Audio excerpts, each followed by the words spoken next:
If a client comes to you wanting to split an owner-managed company, capital reduction demergers is probably the starting point. We've seen in previous videos about liquidation, and the capital reduction demerger may add some flexibility as an alternative to those, but we obviously need to build the step plan very carefully. Now, this is the fifth of 6 videos, and if you've missed any of the previous ones, do check those out. But today we're going to look at capital reduction demergers. There's 4 moving parts in a standard structure. Step 1, we insert a holding company. The existing shareholders simply exchange their shares in the existing operating company for shares in a new holdco by way of a Section 135 share exchange. So everything rolls forward, base cost and holding periods. And the reason we do that is that we need new consideration for our demerger step when we reduce the capital.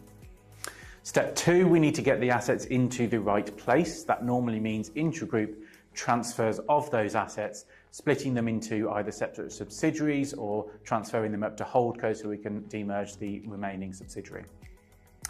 Step 3 is the demerger itself. We reduce the capital of holdco under Section 641 of the Companies Act, which only requires a solvency statement and not a court order if we are looking at a private limited company. And the reduction returns capital to shareholders not in cash, but in the form of shares which we transfer, which are issued by NewCo on the transfer of the subsidiary. NewCo is issuing the shares at step 4 in consideration for having received that subsidiary or the assets that we've transferred out.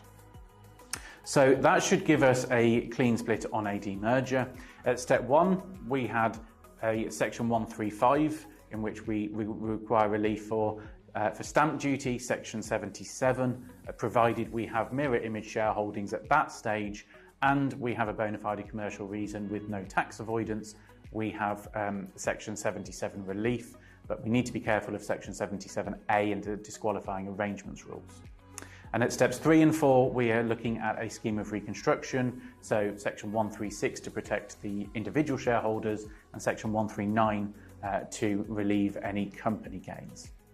On the demerger itself, we've got another stampable transaction, and provided we are doing a non-partition demerger, Section 75 should give us relief from that.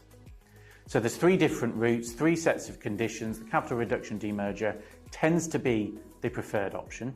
There's a few things to be careful of. Section 77A on disqualifying arrangements talks about if you are inserting the holding company with a view to triggering a disqualifying event, you don't get relief at all. So be careful when you are looking at doing partition demergers where there could be a change of control or there's going to be an onward sale. When we're doing our intragroup transfers, we normally want to do that via distributable reserves. So provided we've got the reserves to do it, typically we can ensure a clean split. Where we don't have reserves, there may be more complexity to the demerger. And third, on an onward sale, we've not only got that Section 77A problem that I just mentioned when we insert the holdco, but there's also a risk of not getting Section 75 stamp duty relief on the demerger itself.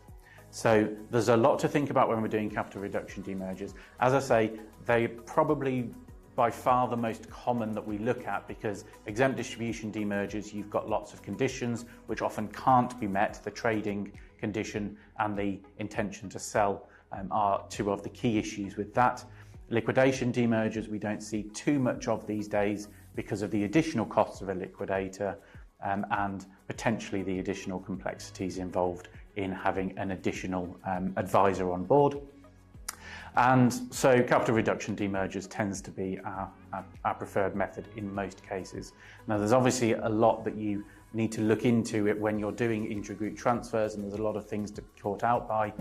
So just be careful when designing the step plan that all of the reliefs, the capital gains, the intangibles, the stamp duty, are all applied correctly. And then, of course, you've also got the other reliefs that maybe aren't direct to the demerger. How does this impact on the inheritance tax position, for example? Lots to think about.